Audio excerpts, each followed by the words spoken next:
sociología.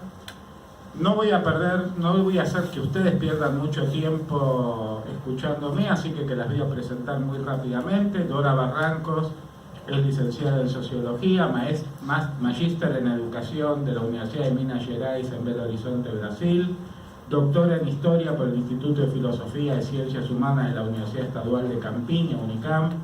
Es investigadora principal del CONICET, directora del Consejo Nacional de Investigaciones Científicas y Técnicas, CONICET, en representación de las ciencias sociales y humanas desde mayo del 2010, profesora consulta de la Facultad de Ciencias Sociales,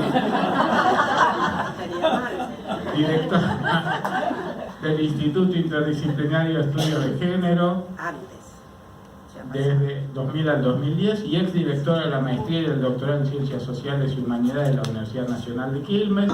Entre algunos de los premios que recibió está Ciencia y Mujer, 13 nombres para cambiar el mundo, el Centro Nacional de Investigación sobre Evolución Humana de Burgos, España, y distinguida como miembro honoraria de la Sociedad Latinoamericana de Filosofía Práctica del 2013.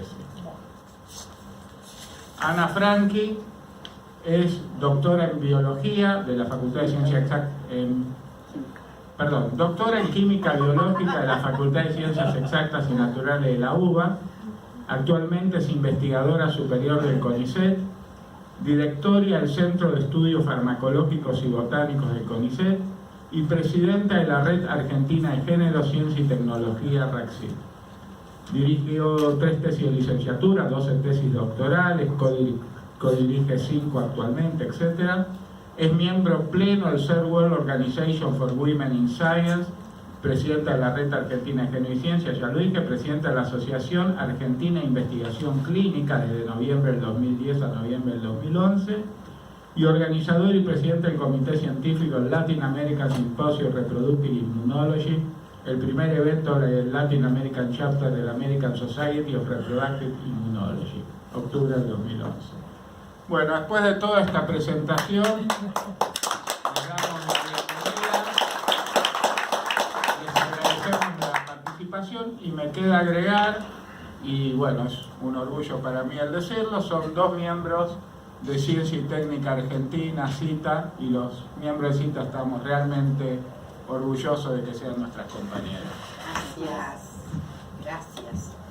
Ven que ya comenzamos muy bonito, los machirulos están de capa caída absolutamente, y muchísimas gracias, Eduardo, muchísimas gracias a nuestro instituto, ¿no?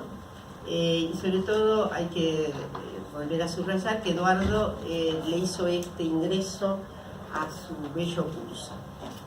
Entonces yo voy a llamar 40 minutos por ahí y luego Ana siga, y después vendrán las cuestiones. Vamos por partes. En primer lugar, las mujeres han participado absolutamente siempre de la formulación de cualquier conocimiento.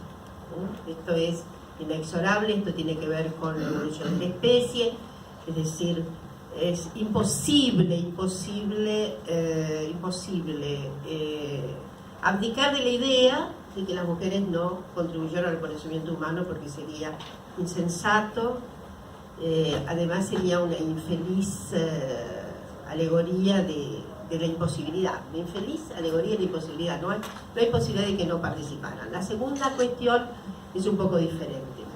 Participar, hacer conocimiento, contribuir decididamente al conocimiento no ha significado reconocimiento de esa contribución.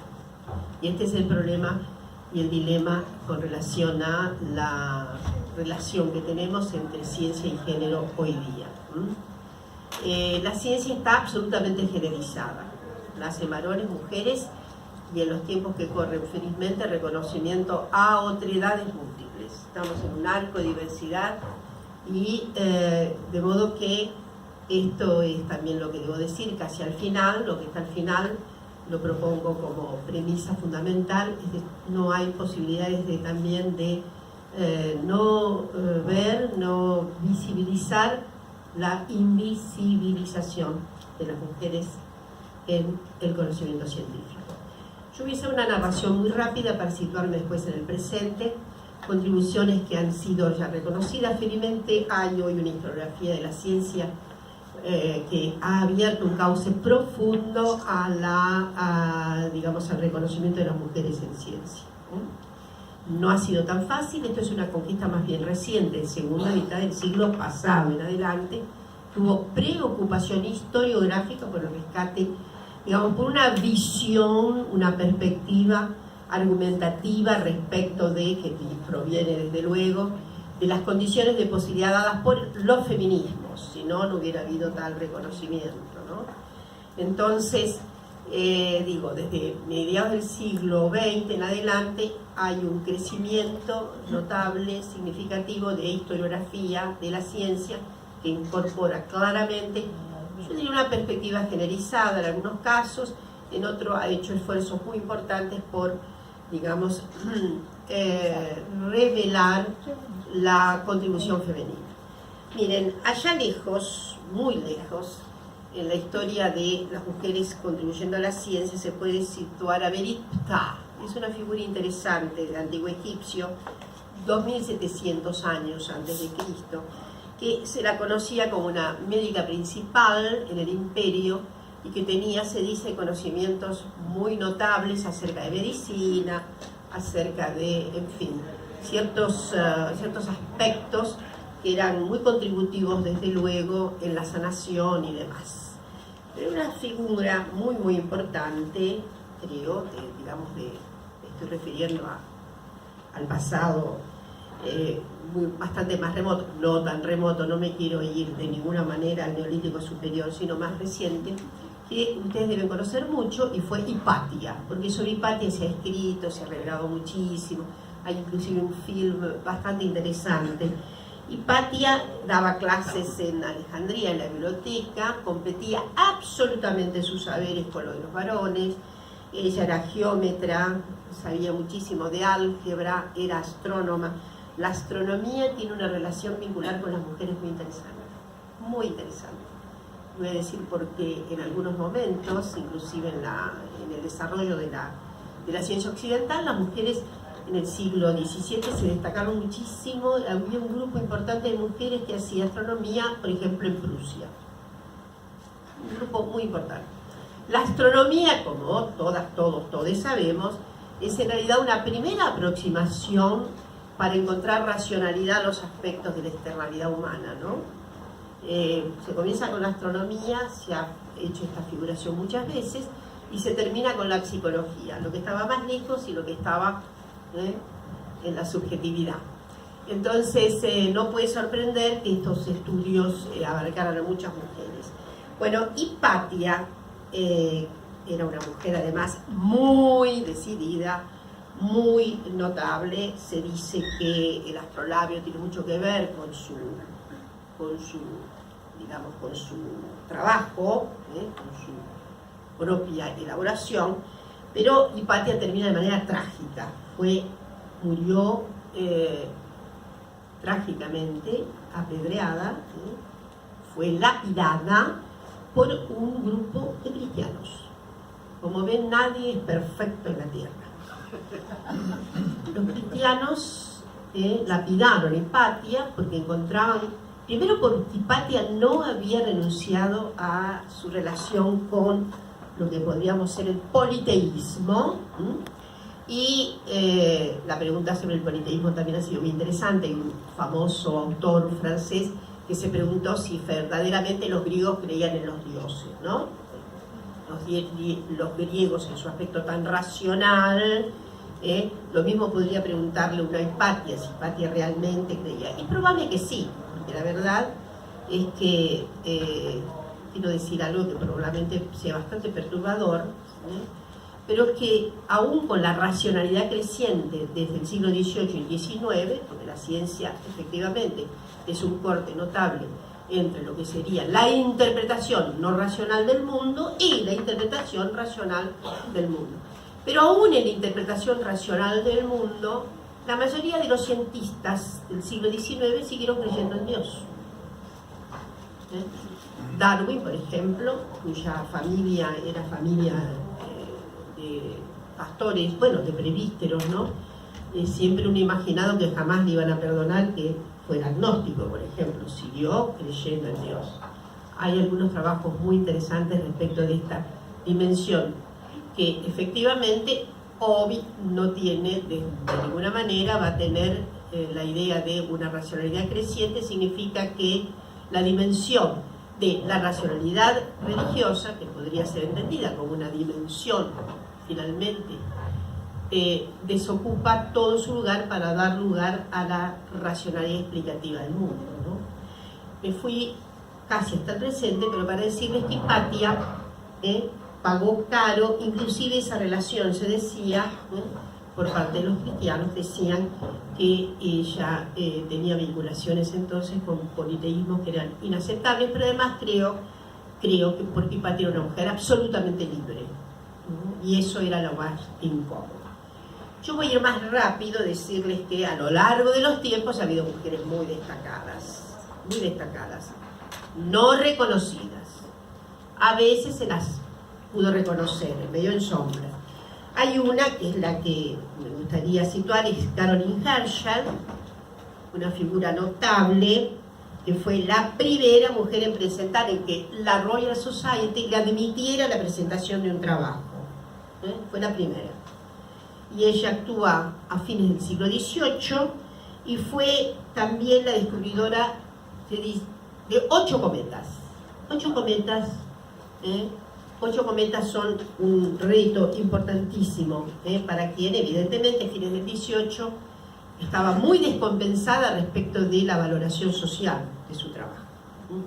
Voy a recordar que ya en Bolonia, en el siglo XII, hubo una mujer muy interesante.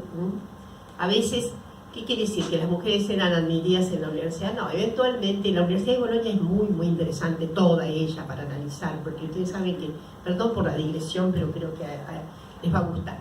Miren, Bolonia, que es tenida como la primera universidad europea, es muy interesante, porque en realidad lo que más daba Bolonia eran cursos de orden jurídico. Se trataba sobre todo cuestiones jurídicas. Y ustedes saben que iban para tomar cursos formales gente que ya estaba formada, pero que no tenía una convalidación académica. Por lo tanto, Bolonia se hicieron cargo, fue notable lo que ocurrió. Los profesores de Bolonia a veces sabían menos que los alumnos de Bolonia. Pero los alumnos de Bolonia, un grupo obviamente no era muy grande, y por mucho tiempo gobernaron la universidad, hasta que después cambió. La tortilla se dio vuelta y se pusieron las cosas en orden. Entonces, que hace poco recordé a Bolonia por estas razones. Después Bolonia perdió esa bella tradición. Primero fue una universidad en la que los alumnos por mucho tiempo tuvieron el comando. La segunda cosa, porque admitió a alguna mujer. Y la tercera cosa por la que recordamos a Bolonia son los lamentables acuerdos de Bolonia, que han efectivamente embarcado en las universidades en planos de productividad, de emprendedorismo y todo lo demás. La razón comienza con esta razón emprendedora y de racionalidad eficaz de la universidad, comienza con en realidad con los acuerdos de Bolonia. Pero me vuelvo a la cuestión de las mujeres. Entonces, Herschel descubrió 8 cometas y es una de las figuras así muy, muy importantes en una... pero me gustaría decirles que son 2, obviamente, mujeres las muy, muy conocidas. Una tuvo mucho reconocimiento, Marie Curie, que llega a tener un premio Nobel, segundo premio Nobel, y tanto en física como química. No todo fue rosado para Marie Curie. Efectivamente, ella tuvo algunos incidentes muy penosos en su vida personal. Sobre todo se muere su marido. Ustedes saben que su marido muere afectado por los experimentos. Y bueno, ella más adelante tiene una relación amorosa con un joven al quien evidentemente por quien ella era bastante condenada socialmente, ¿no, Marie? En fin, bueno, su hija, ustedes saben también, obtuvo el premio Nobel, es una estirpe Irene, ¿no? Curie, que es una figura así muy, muy, muy también que tuvo enorme destaque, que recibió el premio Nobel en química. Pero me voy a situar un poco antes de ir a las otras cuestiones más actuales, en el caso de Rosalind Franklin. Rosalind Franklin fue una cristalógrafa notable, formada... voy a recordar algo, porque me viene bien Rosalind, para contar que las mujeres, en realidad, se les clausuró la posibilidad de ir a las universidades a medida que creció la racionalidad moderna, lo que es paradójico. La historiografía feminista revela algo que debe tenerse muy en cuenta, que no es una ley, ni mucho menos, no tiene que ver con un principio legal, pero a medida que crecieron las posibilidades de individualización de los varones, decrecieron las posibilidades de reconocimiento de la individualidad femenina.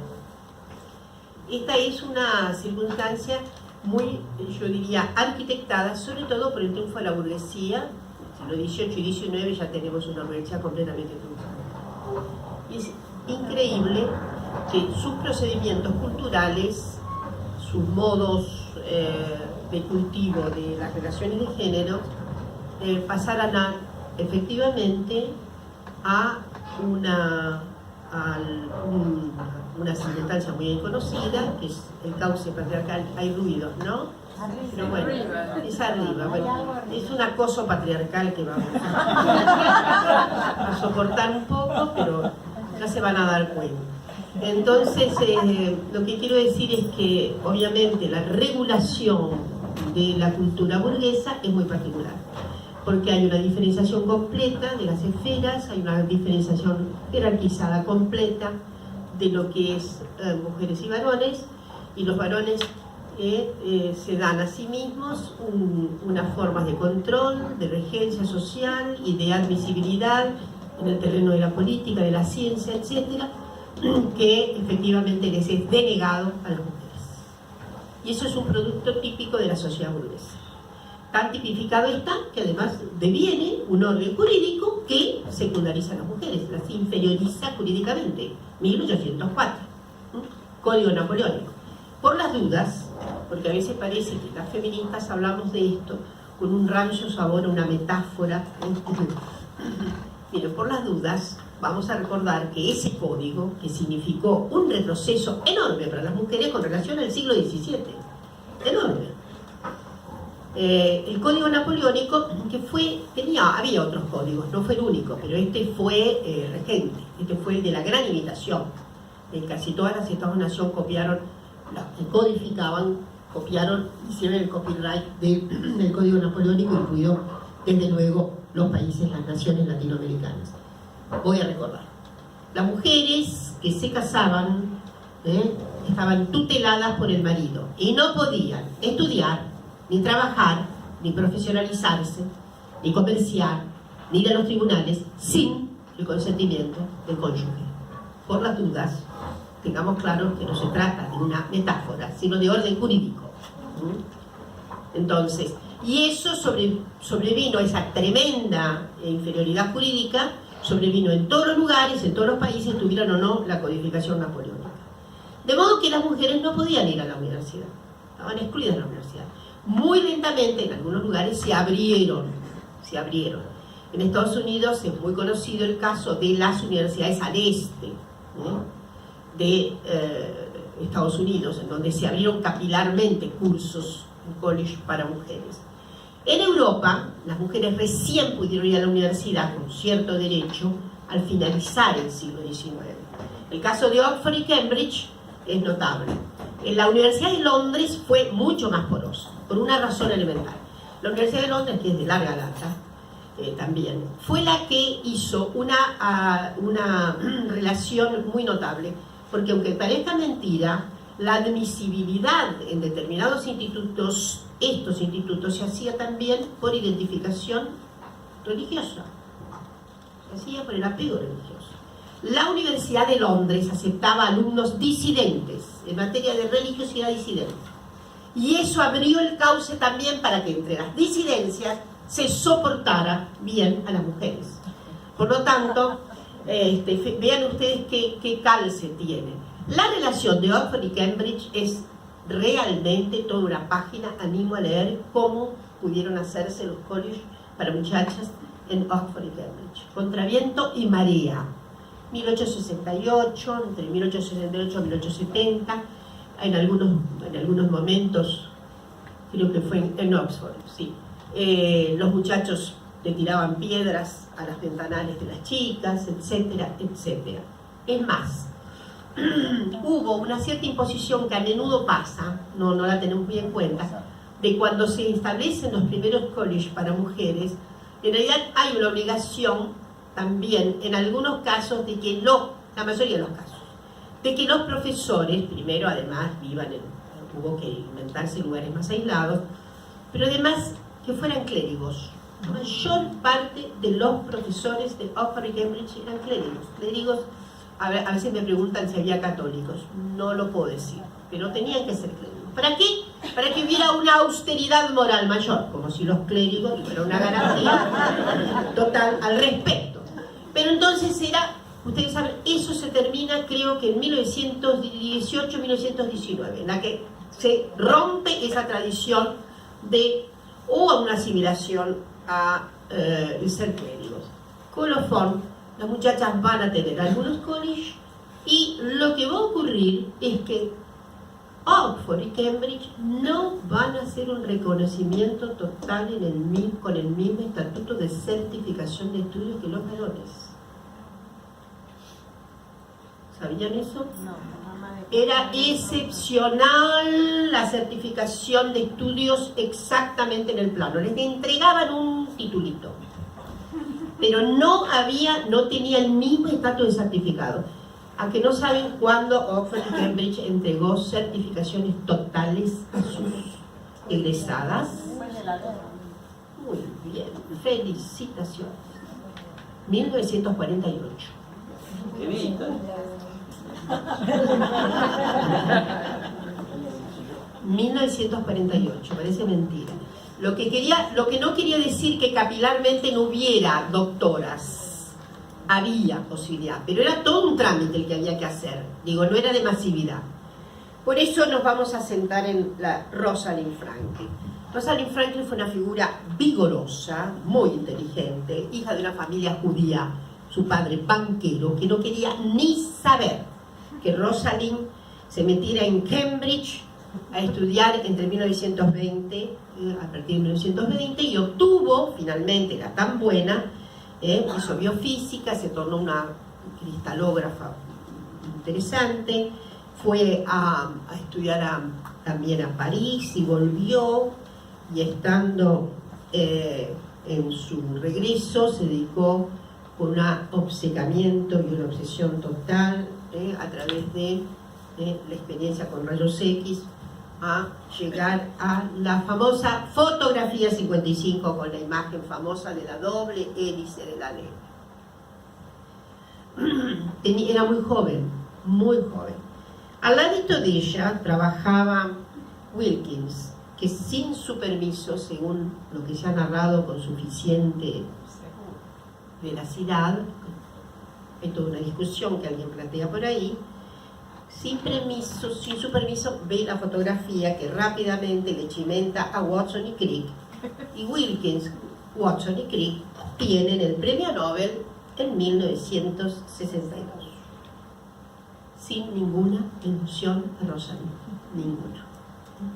Entonces, ella en realidad hay toda una discusión quién había descrito primero, pero justamente son coincidentes, y finalmente Rosalind se va para Estados Unidos y ya está enferma de cáncer, porque contrajo cáncer a propósito de la experimentación con radiación excesiva, y murió creo que con 33 años, no, 33 o 36 años, una cosa tremenda. Bueno, he aquí una figura de esas que quedó en el cono de sombras, ¿no? Inclusive hay una biógrafa muy interesante de ella, que es Brenda Maddox, que es muy interesante por todo lo que cuenta, todos los suplicios, ¿no?, a propósito del cáncer y demás. Pero ahí la tenemos a Rosalind para plantear justamente una figura femenina de enorme productividad, de enorme creatividad, que quedó pegada absolutamente por estos muchachos machirulos, evidente. Y de ahí voy a, de Rosalind, quiero decirles que a lo largo del siglo XX hay algunas manifestaciones más ampliadas, no tanto de reconocimiento, sino de recepción de mujeres en las ciencias. He estado hablando más que nada de las ciencias que no son de mi ramo, ¿no? De la astronomía, de la cristalografía, etc. Pero en mi ramo ocurrió lo mismo. Es decir, miren, la historia, que aparece a inicios del siglo XIX, justamente hubo una gran ruptura. La historia se va a independizar, obviamente, de las otras autorizaciones escatológicas y sacramentales del pasado. Y va a ser una historiografía, va a ser una historia, en que se va a nutrir de un elemento fundamental. La interpretación de los hechos, los archivos, la procura de los datos en los archivos. Eso da a toda la historia una nueva configuración, una racionalidad notable, y el empeño historiográfico del siglo XIX estuvo muy vinculado, obviamente, a darle una creación particular de memoria al propio Estado-Nación. Esto es así.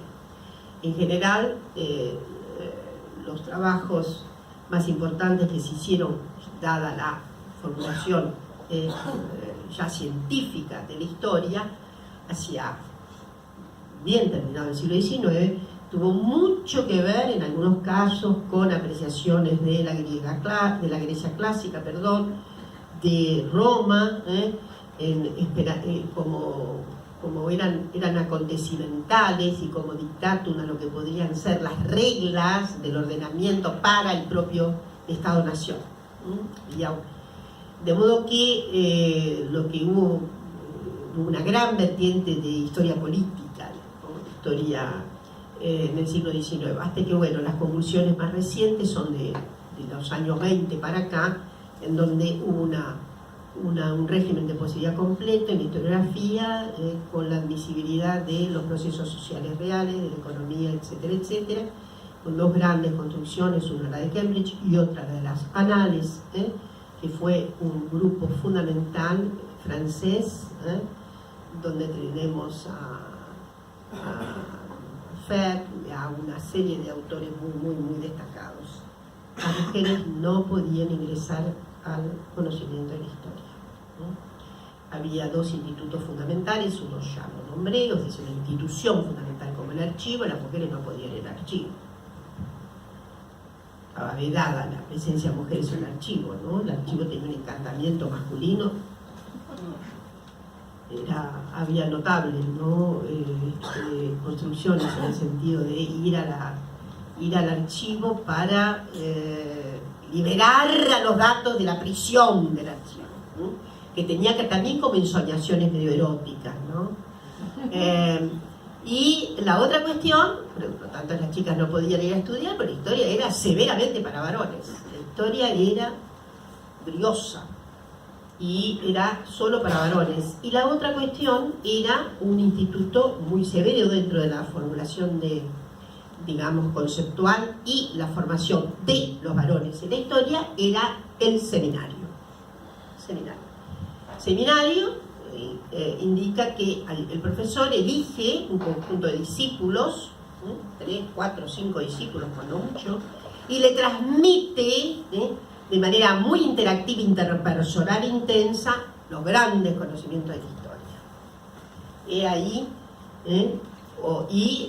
era notable porque en Alemania se prefería el lugar privado del profesor, en Estados Unidos se prefirió el que el profesor atendiera el seminario en un lugar público, lo mismo pasó en Inglaterra. Pero estuvo vedado absolutamente ese antro para las chicas. Era de una misoginia completa, tal vez más que la de la química. Entonces, yendo más al presente, porque ya me fui muy lejos, para decirles que ni las llamadas ciencias exactas y naturales, esto de ciencias exactas es un problema, no sabemos de qué exactitud se trata, ¿no? Esto es lo que se pensaba en el siglo XIX, pero hoy se da sobre probabilidades, sobre algo que tiene un principio que no es precisamente la exactitud, no hay ninguna exactitud, te voy a dar una pésima noticia. La otra cuestión es que, o sea, que ni este lado de la ciencia, que hoy llamamos de manera absurda, duras o no, la biología es más blanda que la historia, y del otro lado, las llamadas ciencias, las humanidades, que eran absolutamente desertizadas la posibilidad de que tuvieran las mujeres. La filosofía, recuerden ustedes, que ustedes entran en la galería de la historia de la filosofía, o cuántas mujeres se revelan. ¿Cuántas? Entonces, quiere decir que son tan impulsoras las humanidades como las otras ciencias. No hay nadie mejor que otro en esta tradición. Y vamos a llegar entonces al presente. La gran revolución demográfica producida por las mujeres en materia de vida académica y científica se produce a fines de los 50, 60. Es un proceso mundial. También en Argentina las mujeres se van masivamente a las universidades. Pero es un fenómeno mundial. En América Latina ocurrió así, en la mayoría de los países, y en el mundo entero hay una eclosión, una presencia masiva de mujeres. La segunda cosa que ocurrió es que efectivamente las mujeres estuvieron en algunos lugares al principio inexorables. En el pasado, cuando fueron admitidas a la universidad, en el pasado, final del siglo XIX, la enorme mayoría de primeras egresadas en el mundo entero fueron ¿quiénes? Las médicas o paramédicas. ¿Por qué? Porque están íncitamente vinculados a los cuidados. Entonces, es en un lugar, hay muchos trabajos que muestran esta producción de primeras egresadas médicas, obviamente con un claro refinamiento patriarcal. En algunos lugares cabían, en otros no cabían. Aún hoy se discute, las mujeres, digamos, han completado tanto la presencia, han completado tanto la presencia en medicina, que en este momento es una carrera completamente feminizada, completamente, debe tener tasas de 57, 60% alrededor, ¿no? Ahora, después nos preguntemos dónde están. No están en todas las especialidades. Voy a suspender esto por acá porque quiero, antes de darle la palabra a Ana, quiero hacer algunas apreciaciones sobre cuáles son los lugares en donde suelen estar las mujeres en general en las disciplinas. Entonces, en el pasado fueron médicas. En la Argentina, notablemente, nuestra primera egresada es Cecilia Grierson, ¿ah? Y hubo varias médicas. Desde luego, la obstetricia se le puso una regulación completa, porque las parteras ya no podían ejercer así libremente desde fines del 19, de modo que no puede sorprender, Córdoba, las primeras egresadas son obstétricas. ¿Por qué? Porque se reguló la profesión, había mucha partera lega que sabía mucho más que un profesor, pero tuvo que dar todos los exámenes para la convalidación de su reconocimiento. Esfera de la modernidad. La modernidad ya no tolera esta diáspora. Entonces, una carrera que convocó muchas mujeres en la Argentina, mucho antes que derecho, fue química. Química tiene un grupo de mujeres muy interesante. Yo murieron ambas con más de 100 años, pude entrevistar a las dos químicas con 100 años, cuando cumplieron 100 años en Argentina, muy notables. Era un grupo de muchachas que hacia los años 20, eran mucho más mujeres, había mucho más mujeres en química que en derecho. ¿Por qué? Sencillo. Derecho es orden jurídico, es orden patriarcal. Es orden patriarcal. El Estado-Nación es masculino. A ver si se queda claro el axioma. De modo que una mujer en derecho es un estropicio. No tiene sentido. Les voy a recordar que Carmen Argibay, cuando ingresó a Derecho, su profesor, años 60, su profesor, debía ser ella y alguna otra más, 3, y le dijo: ¿qué hace usted acá? Derecho no es para usted, señorita. sin ninguna inhibición. Entonces, quiero decirles que química absorbió bastante mujeres, inclusive hace poco se hizo un trabajo muy bonito sobre una de las químicas egresadas, que nunca trabajó como química, porque ahí hay, en la interpretación que hice yo de estas dos químicas, ambas con 100 años, es muy interesante. Una de ellas era la hija de una familia católica liberal que había vivido gran parte de su vida en La Boca. En La Boca. La Boca era un pueblo respetable. No tiene nada que ver con las confusiones que hay acerca de La Boca. Tenía todas las clases sociales, incluso un sector burgués prominente. El padre de esta chica creo que era naviero, se ocupaba de la industria naval, y la vieron muy inteligente, etcétera, etcétera. Tenía una hermana que estaba estudiando, ella parece que sabía más que la hermanita, etcétera, y su padre, liberal, católico liberal, la mandó a estudiar, se recibió de química, se casó con un famoso químico que actuó mucho en YPF, pero nunca trabajó como química. Pero se dice mucho que era la gran asesora del marido. La otra, era la misma de la misma época, era de familia judía, judía liberal, muy liberal, que también hizo su familia la llevó a estudiar y en su caso se desempeñó siempre en su profesión. Obviamente tenemos ahí, como podríamos decir, algunos condimentos que tienen que ver con culturas familiares, culturas que propenden más o menos. Yo creo que en los 60 las clases medias argentinas revisaron su aspecto patriarcal. Quiero decir algo de paso cañazo, que las mujeres también trabajaron todas, siempre, toda la vida, pero el trabajo femenino extradoméstico solo se vino a reconocer, salvo para la Sagrada Maestra, solo se vino a reconocer en la segunda mitad del siglo XX.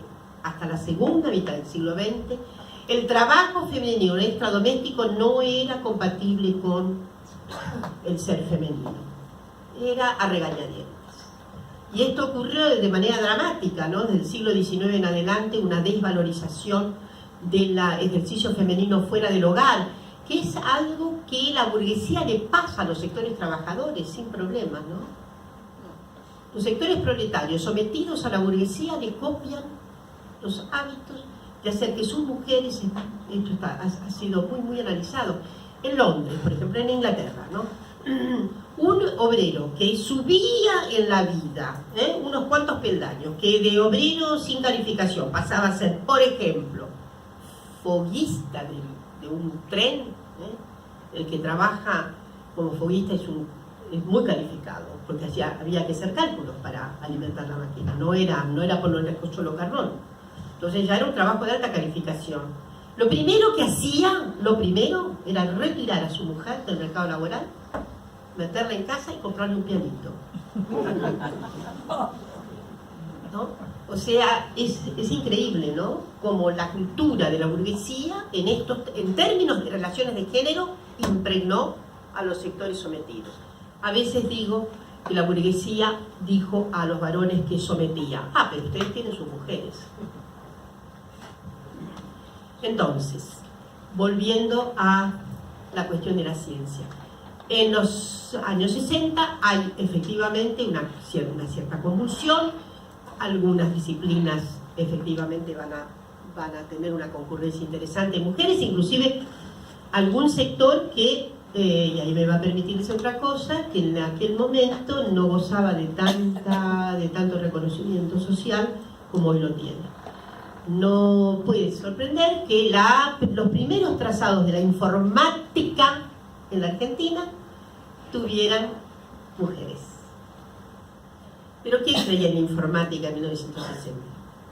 Ni Husay, que no dio subsidios para instalar a la famosa Clementina. El CONICET no quiso auxiliar en la instalación de Clementina, porque le parecía que era un juego más, ¿no? Que los calculistas estaban un poco zarpados. Y que, por lo tanto, y ustedes saben que hay un salto cuántico en el reconocimiento extraordinario, y hoy hay menos mujeres que antes.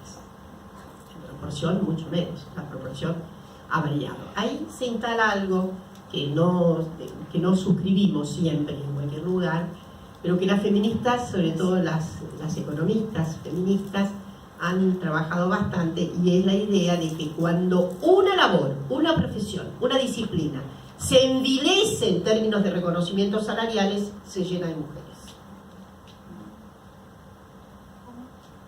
¿Se entiende? ¿Entendieron, no? Ahora, esto es relativo, digamos, es relativo. Ha habido algunas funciones en las que efectivamente los salarios han crecido, los reconocimientos han crecido, y también ha habido muchas mujeres. Y ya para los 5 minutos que me queda, decirles que este diferencial jerarquizado de géneros, a pesar de la concurrencia demográfica de los 60 para acá, siguió siendo discriminante de las mujeres. Es decir, las mujeres pudieron estar más calificadas, competir, etcétera, pero ha sido muy difícil el reconocimiento en lo interno de cada disciplina, de cada manifestación. En algunos casos, obviamente, ha habido, sí, desde luego, casi un despliegue enorme de mayoría femenina. Por caso, voy a poner hoy día, por ejemplo, historia es una de las disciplinas más feminizadas que está habiendo dentro del plano de las sociales y humanidades.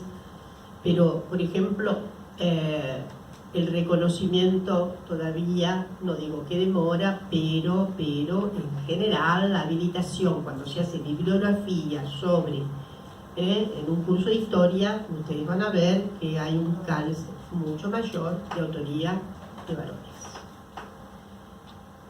Nosotros tenemos inclusive, me voy a dedicar a ella dentro de poco, una famosa historiadora de Entre Ríos, se llamaba Beatriz Bosch.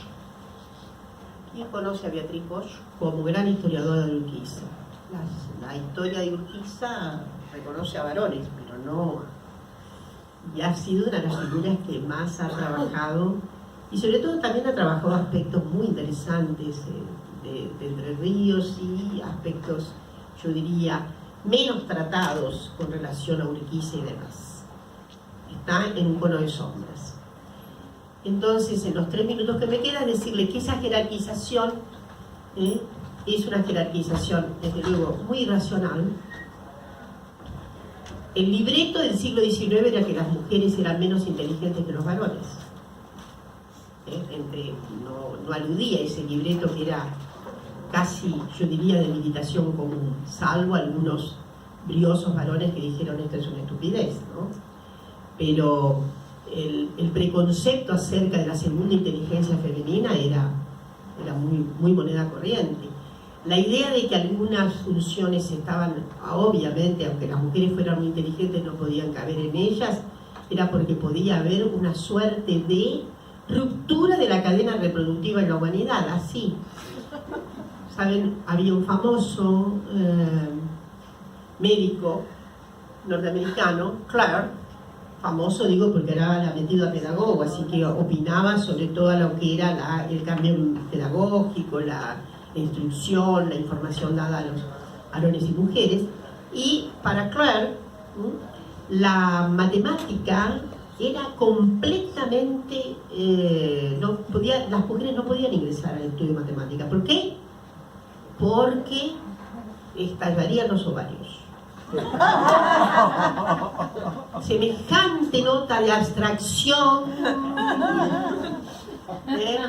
Sí, yo creo que hay algunas conjeturas acerca de por qué en matemáticas hay menos mujeres todavía. Matemáticas requieren mucho aislamiento. Mucho aislamiento. Lo que no sabemos muy bien, pero tal vez Ana tenga algunas noticias interesantes, es porque de todas maneras, a pesar de todas las obturaciones que tenía la propia ciencia normal en el siglo XIX, tan misógina, ella tan construida acerca de paradigmas patriarcales, ¿por qué? Porque la biología, que era tan llevada a el patrocinio regente de un